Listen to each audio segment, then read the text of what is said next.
Hello दोस्तों, आपका बहुत बहुत स्वागत है हमारे YouTube मंच पर ब्रिलियंट एकेडमी 1993 पर। मेरा नाम है वकास खान, जहां पर मैं आपको फिजिक्स के क्लास 12th के चैप्टर के बारे में कुछ डेरिवेशंस करा रहा हूं। तो चलिए शुरू करते हैं। देखिए स्टूडेंट्स, हम जिस टॉपिक के बारे में बात कर रहे हैं, जिस फार्मूले के बारे में बात कर रहे हैं, वो हमारा इलेक्ट्रिक डायपोल की इक्वेटोरियल पोजीशन के बारे में बात कर रहे हैं। इलेक्ट्रिक डायपोल जो मैं जैसे आपको पहले ही समझा चुका हूं कि इसमें क्या होता है कि दो आवेश होते हैं, एक हमारे पास प्लस का आवेश और एक माइनस का आवेश, यानी कि एक प्लस का चार्ज और एक माइनस का चार्ज। ये एक दूसरे से कुछ डिस्टेंस के ऊपर रखे जाते हैं। इस पूरे सिस्टम को हम इलेक्ट्रिक डायपोल कहते हैं, जैसे कि मैं पिछली वीडियो में आपको बता चुका हूं। तो आपको इसके बारे में जो है बहुत ध्यान से समझना है, क्योंकि इससे जुड़े इलेक्ट्रिक डायपोल से जुड़े हमारे पास कई सारे डेरिवेशन हैं। अलग अलग कंडीशन के अलग अलग तरीके के हमारे पास डेरिवेशन है, तो आपको इसकी डेफिनेशन बिल्कुल पक्के से समझ लेनी है और याद कर लेनी है। तो हम क्या कर रहे हैं कि वैद्युत द्विध्रुव यानी कि इलेक्ट्रिक डायपोल की निरक्षीय स्थिति के बारे में हम बात कर रहे हैं। तो होता क्या है कि आप ये समझिए कि एक हमारे पास माइनस का चार्ज है और एक ये प्लस का चार्ज है, जैसे मैंने दिखाया है आपको। इसके अंदर ये माइनस का चार्ज, ये प्लस का चार्ज, ठीक है, डायग्राम के अंदर आप देख सकते हैं। तो मैंने इस तरह से इसको इलेक्ट्रिक डायपोल को रख दिया है, और इसका जो ये बीच का पॉइंट है, बिल्कुल एकदम बीचों बीच, ये ओ देख रहे हैं आप। तो यहां से लेकर के यहां तक की -q तक की डिस्टेंस L आ जाएगी, और इस O से लेकर के इस पॉइंट का नाम A दे दिया हमने, इस पॉइंट का नाम B दे दिया, और इस पॉइंट का नाम हमने क्या करा कि इसको P कह दिया, पॉइंट P।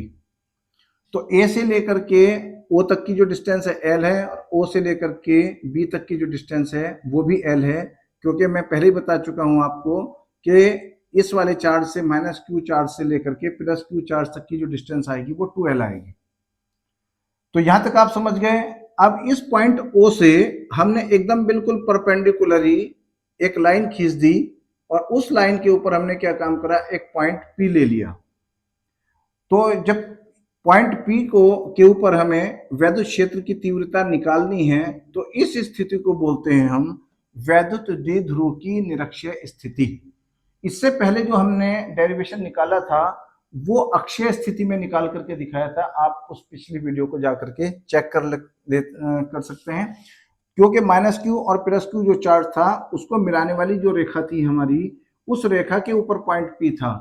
अब जो पॉइंट P है वो एकदम इस लाइन के एकदम परपेंडिकुलर पॉइंट के ऊपर है। तो जो परपेंडिकुलर जो लाइन खींची है, ये पॉइंट यहां पर है। तो इस वाली स्थिति को बोलते हैं हम निरक्षीय स्थिति, या इक्वेटोरियल पोजीशन हम इसको बोलते हैं। तो अब होता क्या है कि इस स्थिति को समझने के लिए हमें कुछ छोटी छोटी चीजें समझनी पड़ेंगी। होता यह है, आप ये समझिए कि माइनस का क्यू आवेश है हमारे पास ये। तो माइनस का क्यू आवेश ये रखा है, और इस पॉइंट P के ऊपर हम क्या करेंगे कि एक चार्ज यानी कि एक परीक्षण आवेश जो कि प्लस का होता है, एक छोटा सा आवेश होता है, मैंने पहले भी आपको बताया है। तो वो प्लस का चार्ज हमें इस पॉइंट P के ऊपर रखना पड़ेगा। हम ये देखेंगे कि इस -q आवेश के कारण इस पॉइंट P पर जो वैद्युत क्षेत्र की तीव्रता है, इलेक्ट्रिक फील्ड इंटेंसिटी है, वो कितनी है और उसकी डायरेक्शन किधर को है, ये हमें पता करना पड़ेगा। और इसी तरह से यहाँ पर जो प्लस का q आवेश है, उस प्लस के q आवेश के कारण इस पॉइंट के ऊपर जो वैद्युत क्षेत्र की तीव्रता है यानी कि इलेक्ट्रिक फील्ड इंटेंसिटी है, वो कितनी है और उसकी डायरेक्शन कितनी है। हमें वैद्युत क्षेत्र की तीव्रता निकालने में दो बातों का ध्यान रखना पड़ता है। एक तो हमें, क्योंकि ये सदिश राशि है, तो एक तो हमें इसका परिमाण यानी कि न्यूमेरिकल वैल्यू, परिमाण न्यूमेरिकल वैल्यू का ध्यान रखना है, और एक हमें इसकी दिशा का ध्यान रखना है, क्योंकि ये सदिश राशि है, वेक्टर क्वांटिटी है। ठीक है, तो अब क्या करते हैं, हम छोटी छोटी बातों को पहले समझते हैं कि जब कोई सदिश राशि होती है, मान लीजिए जैसे हमारे पास ये वैद्युत क्षेत्र की तीव्रता है, तो वैद्युत क्षेत्र की तीव्रता को हम दो घटकों में या दो कंपोनेंट्स के अंदर इसको डिवाइड कर सकते हैं। ठीक है, डेरिवेशन हम अभी बाद में स्टार्ट करेंगे, पहले इससे जुड़े छोटी छोटी जो बातें हैं वो मैं आपको समझाता हूं। तो हमारे पास ये दो लाइनें खींच दी, एक लाइन तो मैंने ये खींची है और एक इसके एकदम परपेंडिकुलर एक लाइन मैंने ये खींच दी ऊपर की साइड में। क्लियर है? और ये वाला जो लाइन है, ये लाइन इसको हम कहते हैं क्षैतिज घटक, यानी कि हॉरिजॉन्टल कंपोनेंट। ये वाली लाइन आ गई क्षैतिज घटक। और ये जो लाइन आई है इसको बोलते हैं ऊर्ध्वाधर घटक। किसके? जो भी हमारे पास फिजिक्स के अंदर जो भी क्वांटिटी है, वेक्टर क्वांटिटी है, वो है, मान लीजिए यहाँ पर ई वेक्टर है, कभी फोर्स हो सकता है, कोई भी हो सकता है। तो कोई भी जो वेक्टर क्वांटिटी है वो उसके हम दो कंपोनेंट कर सकते हैं, इनको बोलते हैं समकोणीय कंपोनेंट। ठीक है, यानी कि जो समकोण वाले घटक है हमारे पास, एक घटक तो ये आ जाएगा और एक घटक इसका कंपोनेंट ये आ जाएगा, दो कंपोनेंट्स इसके हो गए। अब पहला वाला कंपोनेंट जो है, मान लीजिए ये थीटा कोण बना रहा है, तो आप इधर लगा दो ई कॉस थीटा, ये इस साइड वाले को। और इधर यहां हमें थीटा नहीं दिखाई दे रहा है, तो ये जो है इस साइड में आप साइन थीटा लगा दो। तो ये वेक्टर क्वांटिटी के दो घटक कर दिए, एक ई कॉस थीटा और एक ई साइन थीटा। तो मेन जो हमारी वेक्टर क्वांटिटी है वो पहले वाले इस वाले कंपोनेंट से अगर थीटा बनाएगी तो आप इधर कॉस थीटा लगा देना। एक बात ये समझ में आ गई। एक चीज आती है, कोई कोई हमारे पास ट्रायंगल है, मान लीजिए हमारे पास एक त्रिभुज है, एक ट्रायंगल है, ये इस तरीके से है ना, ये थीटा कोण हो गया। और ये हमारे पास आधार आ गया, ये हमारे पास इसका आधार आ गया और ये हमारे पास इसका कर्ण आ गया। तो हमें अगर cos थीटा निकालना है तो cos थीटा बराबर आ जाएगा आधार बटे कर्ण। ये एक बात आपको ट्रिग्नोमेट्री के अंदर के हिसाब से जो है ना, ये आपको याद रखनी है कि अगर cos थीटा किसी ट्रायंगल के अंदर निकालना है हमें, तो वो हम इस तरह से निकाल सकते हैं कि cos थीटा बराबर जो होता है आधार बटे कर्ण होता है। मैंने यहाँ भी लिख रखा है। तो इसकी भी हमें जरूरत पड़ेगी, एक ये घटक करने की हमें जरूरत पड़ेगी। और ये हमारे पास जो है ये जो कोण दिखाई दे रहा है, जेड की आकृति आप देख रहे हैं, इसको हम अल्टरनेट एंगल बोलते हैं इसको। तो ये वाला एंगल हमारे पास अगर थीटा है तो ये एंगल भी हमारे पास थीटा है। ये जेड की आकृति इस तरीके से जो बनी हुई है।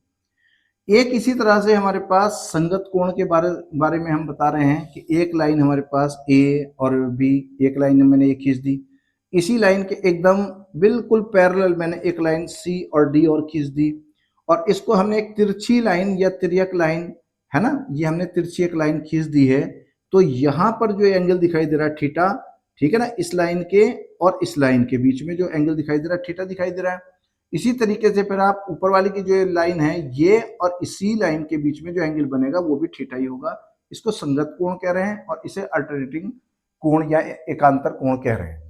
तो इन सब पॉइंट्स की हमें, छोटे छोटे पॉइंट्स जो है हमारे पास, इनकी जरूरत पड़ेगी इस डेरिवेशन को करने के लिए। ठीक है, तो अब क्या करते हैं, आप ये देखिए कि हमारे पास माइनस का जब चार्ज रखा, माइनस का हमने ये चार्ज रखा है और यहां पर प्लस का चार्ज रखा है, तो ये माइनस वाला चार्ज क्या करेगा, इस प्लस वाले चार्ज को अपनी ओर खींचेगा। ये कूलाम के नियम से हिसाब से मैंने आपको बताया था कि माइनस वाला चार्ज क्या करता है, एक प्लस वाले चार्ज को अपनी ओर खींचता है। तो जब ये अपनी तरफ को खींचेगा तो यहां पर वैद्युत क्षेत्र की जो तीव्रता है, जो फोर्स की डायरेक्शन होती है, वही डायरेक्शन वैद्युत क्षेत्र की तीव्रता की डायरेक्शन होगी। ये बात आपको समझनी है। तो यहां पर हम देखेंगे कि माइनस का जब चार्ज है और यहाँ प्लस का चार्ज है, तो माइनस वाला चार्ज क्या करेगा, प्लस वाले चार्ज को अपनी ओर जब खींच रहा है तो फोर्स की डायरेक्शन भी इसी लाइन के ऊपर ही आ जाएगी। और जब फोर्स की लाइन इधर को आएगी तो वैद्युत क्षेत्र की तीव्रता, इसको हमने E2 कह दिया है, तो E2 की डायरेक्शन भी इसी साइड में आ गई। एक बात समझ में आ गई। अब दूसरी क्या करते हैं, ये प्लस वाला चार्ज है हमारे पास, प्लस के चार्ज को, और फिर ये वाला जो परीक्षण चार्ज यहाँ पर रखा हुआ है, प्लस वाला चार्ज इस प्लस वाले चार्ज को क्या करेगा, दूर भगाएगा। तो फोर्स की डायरेक्शन जो हमारे पास आ जाएगी वो बी से पी की तरफ को आ जाएगी, बी से पी की तरफ को ये फोर्स लगेगा। तो जब फोर्स जिस डायरेक्शन में लगेगा उसी डायरेक्शन में जो है विद्युत क्षेत्र की तीव्रता की भी डायरेक्शन आ जाएगी, इलेक्ट्रिक फील्ड की जो इंटेंसिटी है उसकी डायरेक्शन भी इसी लाइन में को आ जाएगी। तो अब क्या करते हैं, इस पॉइंट के ऊपर दो इलेक्ट्रिक फील्ड की जो इंटेंसिटी है दो है, तो E1 हमारे पास तो ये आ गया इस साइड में को B से P की ओर को, और एक इलेक्ट्रिक फील्ड इंटेंसिटी E2 जो है वो P से A की ओर को आ गया। अब क्या करेंगे, हम इस वाले के दो घटक कर लेंगे, ये जो विद्युत क्षेत्र की तीव्रता E1 है इसके दो घटक करेंगे। आप देख सकते हैं एक हमारे पास ये लाइन मैंने खींच दी बिल्कुल ऐसे, और एक मैंने लाइन ऐसे खींच दी है। तो ये हमारे पास क्या हुआ कि दो इसके मैंने समकोणीय घटक ये आ गए E1 के। अब ये वाला जो कंपोनेंट आएगा, ये कंपोनेंट हमारे पास आ जाएगा E sin थीटा, ये वाला। और इस साइड में को जो आया जाएगा, इधर को जो हम करेंगे तो ये आ जाएगा E1 cos थीटा। जैसे मैंने आपको बताया था यहाँ पे जिधर थीटा होगा ये रहा थीटा, ठीक है। तो जिधर थीटा होगा उधर cos लगा देंगे, तो यहाँ पर हमारे पास ये आ जाएगा E1 cos थीटा, क्योंकि ये कोण थीटा है, ये कोण थीटा है, ये क्योंकि L है डिस्टेंस, ये L डिस्टेंस है, और यहां से इस पॉइंट O से लेकर के मैंने इस P तक जो है R डिस्टेंस ले ली। तो ये दोनों के दोनों त्रिभुज हमारे पास बिल्कुल एक जैसे त्रिभुज बन गए। जिसका आधार यहाँ L देख रहे हैं आप, एक भुजा ये आ गई, एक भुजा इसकी ये आ गई, और ये वाली R कॉमन आ गई। तो ये इसका कर्ण भी बिल्कुल एकदम उतना ही आ जाएगा, under root R square plus L square. Pythagoras theorem के हिसाब से अगर आप कर्ण निकालना चाहेंगे तो इसकी जरूरत पड़ेगी हमें, और यहाँ पर P से लेकर के A तक की जो जरूरत पड़ेगी ये भी under root R square plus L square आ जाएगा। तो ये दो बिल्कुल एक जैसे त्रिभुज हमारे पास बन गए। तो ये कोण थीटा है हमारे पास, तो इसी के बिल्कुल एकदम संगत कोण ये हमारे पास थीटा बन गया। और ये वाला अगर कोण थीटा है तो ये एकांतर कोण बन गया। यहां से लेकर के आप अगर इसको ऐसे जेड की आकृति बनाएंगे तो ये थीटा बना, तो ये वाला कोण भी हमारा थीटा बन गया। तो अब क्या करते हैं, पहले हम E1 के बारे में बात करते हैं। तो आप ये देखिए मैंने हाथ रख लिया इसमें, तो E1 हमारे पास ऐसे था, ये रहा E1, ठीक है, ऊपर की तरफ को। इस E1 के दो घटक कर दिए मैंने, दो कंपोनेंट कर दिए, एक ऊर्ध्वाधर घटक ऊपर की तरफ को कर दिया और एक क्षैतिज घटक मैंने हॉरिजॉन्टल घटक इधर को कर दिया। तो आप ऐसे समझिए, मैं डायग्राम में समझाता हूं कि ये हमारे पास E1 इस साइड में ऐसे था, E1 ये हुआ, और ये थीटा कोण मेरा ये रहा। तो मैंने आपको जैसे बताया था ये E1 है, E1 वेक्टर। तो ये वाला घटक जो आएगा इसको हम बोलेंगे E1 sin थीटा, ये। और इस साइड वाला जो घटक आएगा जिधर थीटा मैंने बताया था, तो ये आ जाएगा E1 वेक्टर, और ये आ जाएगा cos थीटा। तो E1 के दो घटक आ गए, एक तो ये ऊपर की तरफ को और एक क्षैतिज दिशा में। अब आप ऊपर का हाथ रखिए इस तरीके से, और यहां पर जो ये E2 है, ये रहा E2। इस E2 के भी दो घटक करिए, इसके इस तरीके से आएंगे। ये हमारे पास ये आ गया E2 वेक्टर, और ये आ गया, ये आ गया। और E2 के हमारे पास ये थीटा है, तो ये हमने थीटा कर दिया। और जिधर थीटा है मैंने आपको बताया था कि उधर cos लगाना है, तो ये वाला एक कंपोनेंट ये आ गया और एक कंपोनेंट हमारे पास ये आ गया।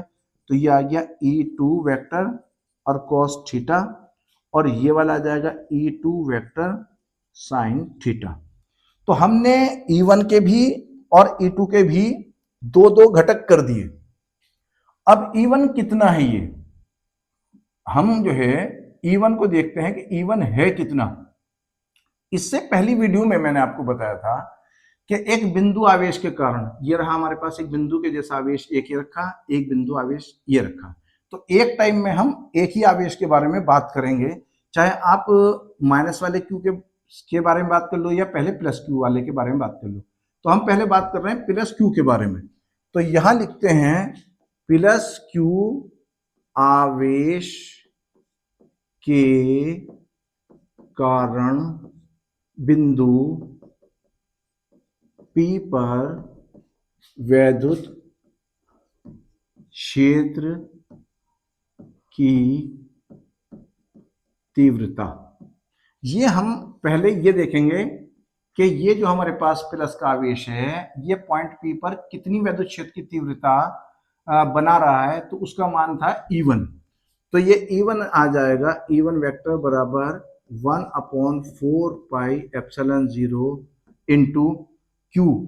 तो Q हमारे पास है प्लस का Q, यहाँ पर आप रखेंगे प्लस का Q आ जाएगा, और अपॉन में R स्क्वायर, यहाँ से लेकर के यहाँ तक की जो डिस्टेंस है वो त्रिभुज के अंदर आप पाइथागोरस थ्योरम से निकाल भी सकते हैं, under root R square plus L square आ जाएगा, क्योंकि L तो ये है और R ये है, तो इसका स्क्वायर कर देंगे और इसका स्क्वायर कर देंगे। हमें जब कर्ण निकालना है तो कर्ण कैसे निकल करके आता है, मैंने आपको यहाँ समकोण त्रिभुज के अंदर ये बता रहा हूं मैं, ये हमारे पास हमें कर्ण निकाल करके दिखाना है।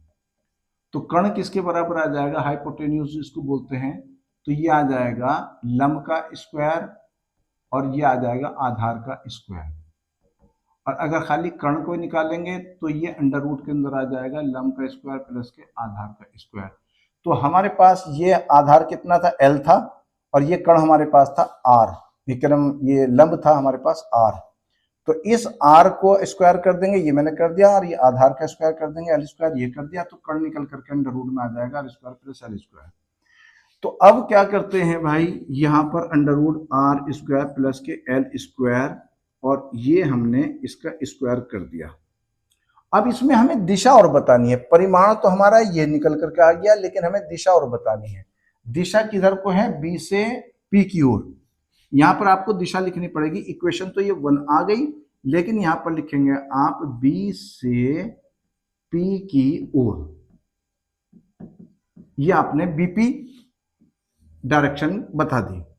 अब आप आ जाओ माइनस Q आवेश के कारण, माइनस Q आवेश के कारण बिंदु P पर कितनी वैद्युत क्षेत्र की तीव्रता उत्पन्न होगी, तो ये और बताना। अब यहाँ पर प्लस की जगह माइनस कर दो, माइनस Q आवेश के कारण बिंदु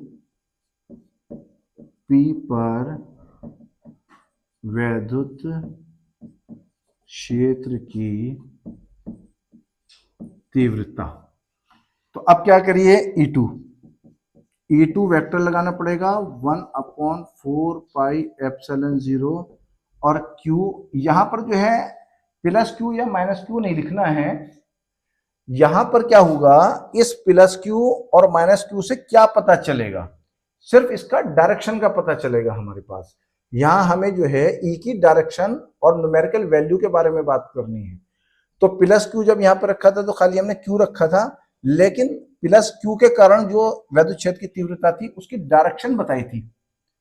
अब माइनस Q आवेश के कारण वैद्युत क्षेत्र की तीव्रता जब रखेंगे तो यहां पर माइनस Q नहीं रखेंगे, खाली Q ही रखेंगे, मगर जो इसकी डायरेक्शन है वो बदल जाएगी, R स्क्वायर प्लस के L स्क्वायर का स्क्वायर। अब ये इक्वेशन हमने 2 कह दी। अब दिशा किधर को रहेगी, दिशा रहेगी P से A की ओर को, क्योंकि प्लस वाला आवेश यहाँ रखा है, माइनस वाला आवेश यहाँ रखा है, तो ये एक दूसरे को खींचेंगे, तो फिर ये आ जाएगी, यहाँ लिखेंगे आप P से A की ओर। क्लियर है?